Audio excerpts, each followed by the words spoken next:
ഈ ലോകത്ത് ആ സുധീഷ് മാത്രമേ ആണൊരുത്തനായിട്ടുള്ളൂ എന്ന് കരുതരുത്. മോളെ, നിനക്ക് എല്ലാ രീതിയിലും ചേരുന്ന മിടുക്കനായ യോഗ്യനായ ഒരു ചെറുപ്പക്കാരനെ ഞാൻ കണ്ടെത്തും. നിനക്കറിയോ, എന്റെ മൂത്ത ബ്രദർ നിന്റെ ജയനങ്ങളുടെ ഫോണുണ്ടായിരുന്നു ഇന്നലെ രാത്രിയില്. ഞാൻ ഏട്ടനോട് നിന്റെ കാര്യങ്ങളൊക്കെ പറഞ്ഞു. ഏട്ടൻ ഒരു പയ്യന്റെ കാര്യം പറഞ്ഞു. അയാള് നിന്നെ നേരത്തെ കണ്ടിട്ടുണ്ട്. നിന്റെ സീനിയറായി MBA പഠിച്ചിരുന്ന ആളാ. ഇപ്പോ സിംഗപ്പൂർ ഒരു കമ്പനിയില് ചീഫ് എക്സിക്യൂട്ടീവാ. വല്യമ്മ എനിക്ക് കുറച്ച് സൗകര്യം തരൂ. Please leave me alone. ഓഹോ, അപ്പൊ നീ ഉപവാസം മാത്രമല്ല സന്യാസവും തുടങ്ങാൻ പോവാണോ? എന്നാ പിന്നെ അച്ഛന്റെ കൂടെ ആശ്രമത്തിൽ ചെന്നിരുന്ന ഭജനപ്പാട്ടിയല്ലേ? ആശ്രമത്തിൽ ഭജനപ്പാട്ട് മാത്രമല്ല പാടുന്നത്. അല്ലെങ്കിലും അമ്മയ്ക്കും വല്യമ്മയ്ക്കും എല്ലാത്തിനോടും പുച്ഛമാണല്ലോ. അമ്മയുടെ മുയലിന് 4 കൊമ്പ്, വല്യമ്മയുടേതിന് 5 കൊമ്പും. അത് അംഗീകരിക്കാത്തോണ്ടല്ലേ അമ്മയ്ക്കും വല്യമ്മയ്ക്കും അച്ഛനോട് ദേഷ്യം? അതെ, സെൻസിബിളായി പെരുമാറാത്ത ആരോടും എനിക്ക് പുച്ഛമാ. നിന്റെ അച്ഛനെ പോലെ നീയും മണ്ടത്തരം പറയാനും ചെയ്യാനും തുടങ്ങിയിരിക്കുന്നു. I can tolerate this. വല്യമ്മ എനിക്കൊരു ഉപകാരം ചെയ്യോ? എന്റെ പേഴ്സണൽ മാറ്റേഴ്സിൽ ഇടപെടാതിരിക്കോ? സാധ്യമല്ല. എനിക്ക് നിന്റെ മേലെ അവകാശമുണ്ട്. ശ്വേത നിന്നെ എന്നെ ഏൽപ്പിച്ചിട്ടാ പോയിരിക്കുന്നത്. ആ വൃത്തികെട്ടവൻ നിന്നെ ഇനിയും ചതിക്കും. അതിന് ഞാൻ സമ്മതിക്കില്ല. മാത്രമല്ല, നിനക്ക് വേറെ കല്യാണവും ഞാൻ നടത്തും. വാശിയാണോ? അതെ, വാശി തന്നെ. എങ്കിൽ എനിക്കുണ്ട് വാശി. എന്റെ ജീവിതത്തിൽ ഇനി മറ്റൊരു വിവാഹം ചെയ്യില്ല. ചെരുപ്പൂരി മാറ്റും പോലെ മാറ്റാനുള്ളതാണ് ഭാര്യ ഭർത്തൃ ബന്ധം. അഴുക്കു പിടിച്ച ചെരുപ്പ് മാറ്റും പോലെ തന്നെയാ അഴുക്കു പിടിച്ച ബന്ധങ്ങളും. അത് നല്ലതല്ലെങ്കിലേ എടുത്ത് ദൂരെ കളയണം. അതാ ബുദ്ധിയുള്ളവരുടെ ലക്ഷണം. സാധ്യമല്ല. എന്നോട് എന്ത് തെറ്റ് ചെയ്താലും സുധീരൻ എന്നെ സ്നേഹിക്കുന്നുണ്ട്. ആ സ്നേഹം എനിക്ക് വേണം. ഇപ്പൊ തന്നെ ഞാൻ കാണാൻ പോവാ. ആരെ? എന്റെ ഭർത്താവിനെ. വല്യമ്മ നാണം കെടുത്തി ഇവിടുന്ന് പറഞ്ഞയച്ച എന്റെ സുധീരനെ. നിനക്ക് ഞാൻ നല്ലത് പറഞ്ഞു ഒന്നും തലേ കയറില്ല. അനുഭവിച്ചറിഞ്ഞാലേ പഠിക്കൂ. ഒരു കാര്യം ഞാൻ പറയാം, അവനോടൊപ്പം നീ ഇനി ഈ വീട്ടിൽ താമസിക്കാൻ ഞാൻ സമ്മതിക്കില്ല. വേണ്ട, ഞങ്ങൾ ഒന്നിച്ച് വേറെ വീട്ടിൽ താമസിച്ചോളാം. ഓഹോ, അപ്പയെല്ലാം നീ തീരുമാനിച്ചു കഴിഞ്ഞല്ലേ? അതെ, ഈ നിമിഷം ഞാൻ പോവാ. എനിക്ക് എന്റെ ജീവിതം വലുത്. എന്റെ സുധീരന മറ്റാരേക്കാളും എനിക്ക് വലുത്. മോളെ,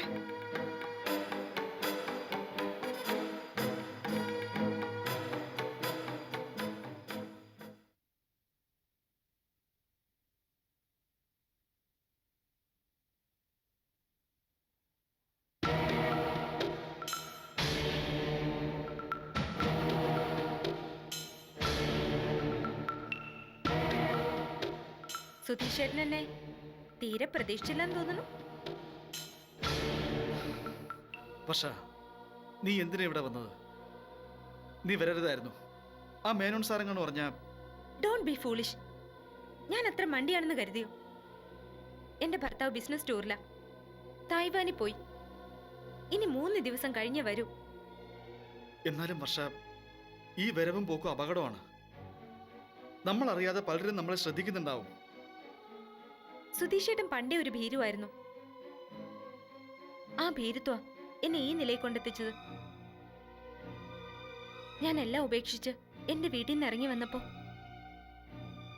എന്നെ 2 കൈ നീട്ടി സ്വീകരിക്കുമെന്ന് കരുതി. പകരം അപമാനിച്ചു വിട്ടു. എല്ലാ ഏട്ടന്റെ ഭീരുത്വം. കഴിഞ്ഞതിനെ പറ്റി ഇനി പറയുന്നെന്തിനാ? നീ ഇപ്പൊ മറ്റൊരാളുടെ ഭാര്യയാണ്. അയാൾ നിന്നെ ജീവനെ പോലെ സ്നേഹിക്കുന്നുണ്ടെന്ന് നീ തന്നെയല്ലേ എന്നോട് പറഞ്ഞിട്ടുള്ളത്? അത് സ്നേഹമല്ല, ഭ്രാന്ത. ഒരിക്കലും അർഹിക്കാത്തത് കിട്ടിയപ്പോഴുള്ള ഭ്രാന്ത്. എന്റെ സുധീഷനല്ലാതെ മറ്റാരും ഈ ജീവിതത്തെ സ്നേഹിക്കാനില്ല. വർഷ, നീ ഇനി എന്തൊക്കെ പറഞ്ഞിരുന്നാലും നമ്മുടെ ജീവിതം തിരുത്തി എഴുതാൻ നമുക്ക് പറ്റില്ല. നിനക്കറിയാലോ, വീണയെ ഞാൻ വിവാഹം ചെയ്തു. അവളെ ഒരിക്കലും മറക്കാൻ എനിക്കാവില്ല. ഇനി അവളുടെ സ്ഥാനത്ത് മറ്റൊരു പെണ്ണിനെ ഒരു കാരണവശാലും എനിക്ക് പ്രതിഷ്ഠിക്കാനും ആവില്ല. നോൺസെൻസ്. ഞാനത് വിശ്വസിക്കില്ല. എന്റെ സുധീഷേട്ടനെ ഞാൻ ഒരു പെണ്ണിനും വിട്ടുകൊടുക്കില്ല. സുധീഷേട്ടൻ എങ്ങനെ ഭീരു ആവരുത്. ഗുരുതരായ രോഗമുള്ള ആളാ ആ മേനോ സാറ്. സുധീഷേട്ടനെ അറിയാമോ? അയാൾ എപ്പോ വേണമെങ്കിലും മരിക്കാം. സൂക്കേട് വരുമ്പോ ഒരു ഗുളിക കഴിക്കാൻ പറ്റാതായ പിന്നെ അയാൾ ജീവിച്ചിരിക്കില്ല. അത് ഇന്നോ നാളെയോ മറ്റന്നാളോ എപ്പോ വേണമെങ്കിലും സംഭവിക്കാം. അത് കഴിഞ്ഞ പിന്നെ കോടികളുടെ ഉടമയാ ഞാൻ.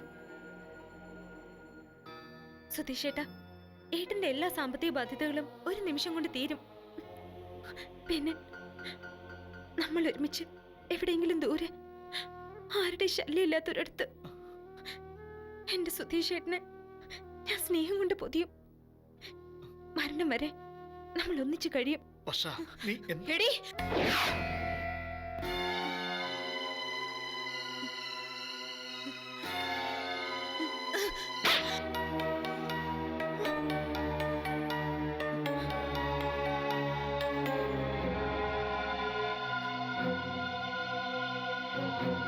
കണ്ടല്ലോ, വർഷ ജീവിതത്തിൽ ആരും ഇതുവരെ തല്ലിയിട്ടില്ല.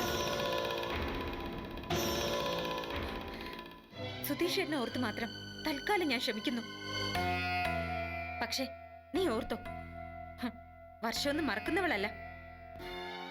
എന്റെ സുധീഷ് ഏട്ടനെ നീ എനിക്ക് വിട്ടു തന്നില്ലെങ്കിൽ നിന്നെ ഞാൻ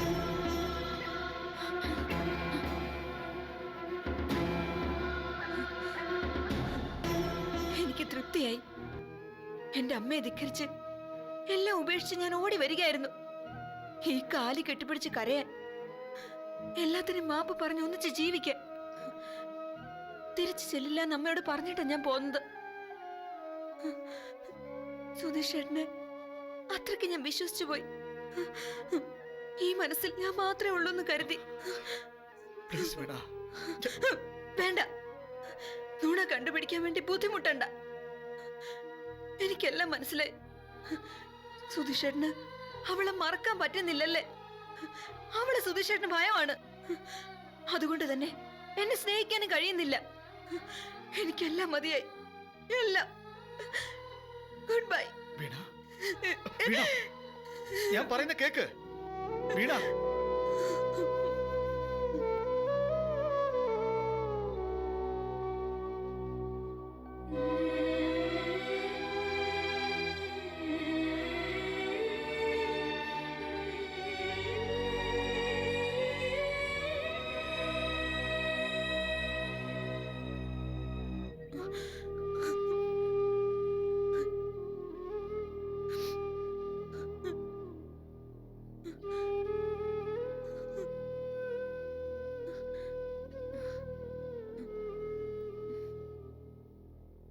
മോളെ, നീ ഒരു പാവാ.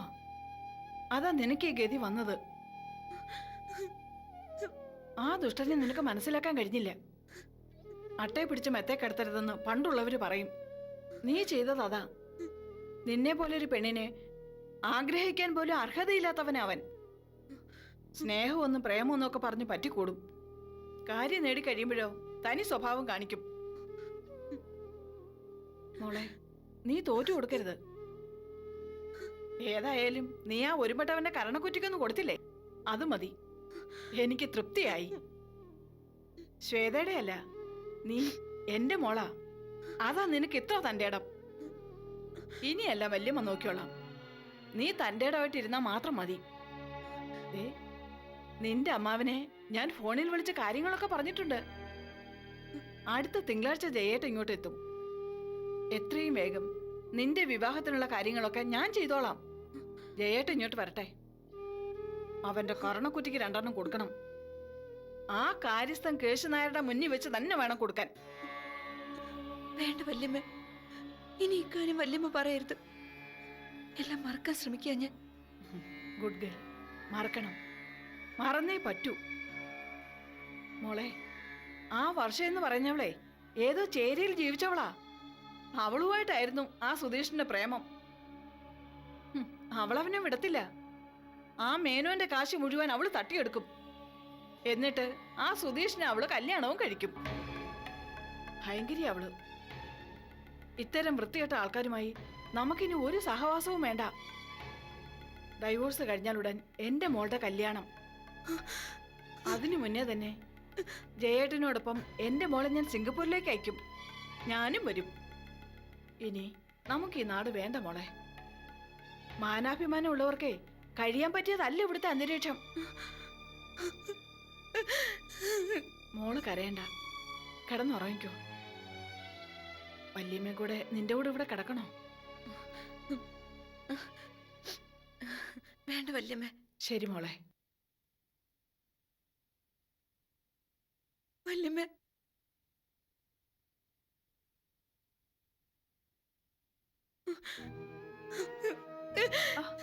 എന്താ മോളെ ഇത്?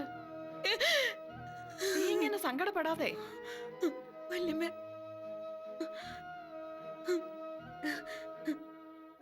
എനിക്ക് സങ്കടമൊന്നുമില്ല. എല്ലാം ഞാൻ തീരുമാനിച്ചു കഴിഞ്ഞു. നന്നായി. നീ ധൈര്യമായിട്ടിരിക്കെ. നിനക്ക് ഈ വല്യമ്മയുണ്ട്. സമാധാനമായിട്ട് കിടന്നുറങ്ങ.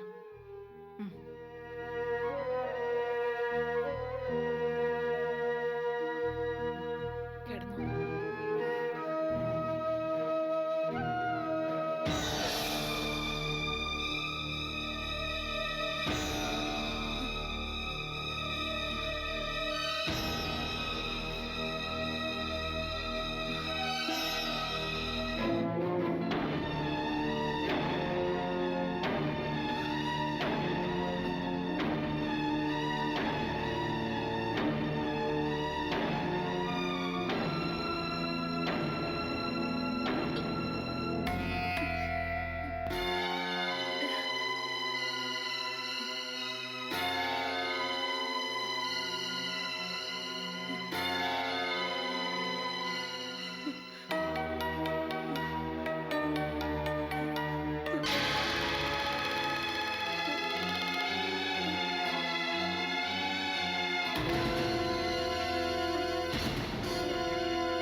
അമ്മു, നീ അറിഞ്ഞോ? സെലീനാൻഡി നമ്മുടെ ഡാഡിയെ അറസ്റ്റ് ചെയ്ത് ജയിലിലിട്ടു. അങ്ങനെയൊന്നും സെലീനാൻഡി ചെയ്യത്തില്ല. സത്യാണെന്നാ അമ്മിയമ്മ പറഞ്ഞത്. എന്തിനാ ഡാഡിയെ ജയിലിലിട്ടത്? അത് ഒരു ഡോക്ടറിനെ ഡാഡി കഴുത്ത് നിറച്ച് കൊന്നെന്ന് ടിവിയിലും പത്രത്തിലും ന്യൂസ് ഉണ്ടായിരുന്നെന്ന്. അപ്പോ എനിക്ക് എന്റെ ഡാഡിയെ കിട്ടത്തില്ല. അതിന് അങ്ങനെ ആയിരിക്കും. മർഡർ ചെയ്യുന്ന ആളെ തൂക്കിക്കൊല്ലുന്ന അമ്മണിയമ്മ പറഞ്ഞത്. എങ്ങനെ അമ്മു തൂക്കിക്കൊല്ലുന്നേ? നമ്മുടെ ഡാഡിയെ കൊല്ലണ്ട. നമുക്ക് പാർവതി ആന്റിയോട് പറയാം. നമുക്ക് സെലീന ആന്റിയോട് പറഞ്ഞാ മതി. സെലീന ആന്റിയോട് പറഞ്ഞ നമ്മുടെ ഡാഡി വിടുവോ? നമുക്ക് പറഞ്ഞു നോക്കാം. വാ. എന്താ രണ്ടാളും കൂടി സെലീന ആന്റിയോട് പറയാൻ പോകുന്നത്? ആന്റി, എന്തിനാ ആന്റി എന്റെ ഡാഡിയെ ജയിലിലിട്ടത്? എന്റെ ഡാഡി എനിക്ക് വേണം ആന്റി. കുട്ടി, അതിന് നീ പ്രദീപിന്റെ മകളാണെന്ന് ആര് പറഞ്ഞു? അപ്പൂപ്പൻ പറഞ്ഞു, ഡാഡി പറഞ്ഞു, ത്രേസ്യാമ്മച്ചിയും ചിന്നാന്റിയും ഒക്കെ പറഞ്ഞു. ഇല്ല കുട്ടി, നീ പ്രദീപിന്റെ മകളല്ല. ആണ്. ആന്റി നുണ പറയാ. എന്റെ ഡാഡിയെ ജയിലിലിട്ട് വന്നിട്ട് എന്നോട് നുണ പറയാ. നോ, സത്യം. നോക്ക്, ആന്റി ഒരു പോലീസ് ഓഫീസറാ. കുട്ടിയുടെ അച്ഛൻ പ്രദീപ് അല്ല എന്ന് ആന്റി ശരിക്കും അന്വേഷിച്ചറിഞ്ഞിട്ടാ പറയുന്നേ. അപ്പൊ എന്റെ ഡാഡിയോ? മോളുടെ അച്ഛനാണ് പ്രദീപ്. ആന്റി, സത്യമാണോ? അതെ കുട്ടി, അതിന്റെ ടെസ്റ്റ് നടത്താനല്ലേ അന്ന് നിങ്ങളെ രണ്ടാളെയും കൂട്ടി പാർവതി ആന്റി ഹോസ്പിറ്റലിൽ പോയത്. എന്നിട്ട് എന്തിനാ ആന്റി എന്റെ ഡാഡിയെ ജയിലിലാക്കിയത്? എന്റെ ഡാഡി എനിക്ക് താ ആന്റി. വിഷമിക്കണ്ട, നിന്റെ ഡാഡി ഇപ്പോ ഒരു കേസിൽ പ്രതിയാ. കേസ് അന്വേഷണമൊക്കെ കഴിഞ്ഞിട്ടേ കാര്യങ്ങൾ തീരുമാനിക്കൂ. അപ്പോ എനിക്ക് എന്റെ ഡാഡിയെ കാണാൻ പറ്റുമോ? ഇല്ല കുട്ടി, നിനക്കതിന് അനുവാദമില്ല. മാത്രമല്ല, യഥാർത്ഥ അമ്മുക്കുട്ടിയെ സംബന്ധിച്ച് എല്ലാ അവകാശങ്ങളും നിന്റെ അങ്കിൾ ശ്യാംപ്രകാശിനുള്ളതാ. അങ്കിളായിരിക്കും ഇനി അമ്മുക്കുട്ടിയെ വളർത്തുക. വേണ്ട ആന്റി, എനിക്ക് അങ്കിളിന്റെ കൂടെ പോണ്ട. പോകാതെ പറ്റില്ലല്ലോ. മരിക്കും മുമ്പ് നിന്റെ മമ്മി സോന നിന്നെ വളർത്തി പ്രായപൂർത്തിയാകും വരെയുള്ള എല്ലാ ഉത്തരവാദിത്തങ്ങളും ശ്യാമങ്കിളിനെ ഏൽപ്പിച്ചിരിക്കുന്നെ. വേണ്ട ആന്റി, എനിക്ക് അപ്പൂപ്പന്റെ കൂടെ ഇവിടെ താമസിച്ചാൽ മതി. നമ്മൾ പാർവതി ആന്റിയുടെ കൂടെ ഇവിടെ കഴിഞ്ഞോളാം. അത് മതി ആന്റി, പ്ലീസ്. ആതിരെ എന്റെ അടുത്തുനിന്ന് കൊണ്ടുപോകരുത്. മോളെ, രണ്ടാളും വിഷമിക്കണ്ട. കുറച്ച് ദിവസം കൂടി നിങ്ങൾക്ക് ഒന്നിച്ചു കഴിയാം. അത് കഴിയുമ്പോൾ ആതിര ശ്യാമകളുടെ കൂടെ പോവേണ്ടി വരും.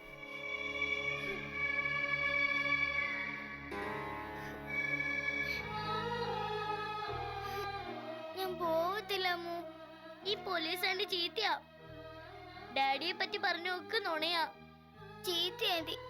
അതിന് നീ എന്നെ ഇട്ടേച്ച് പോവോ? ഇല്ല.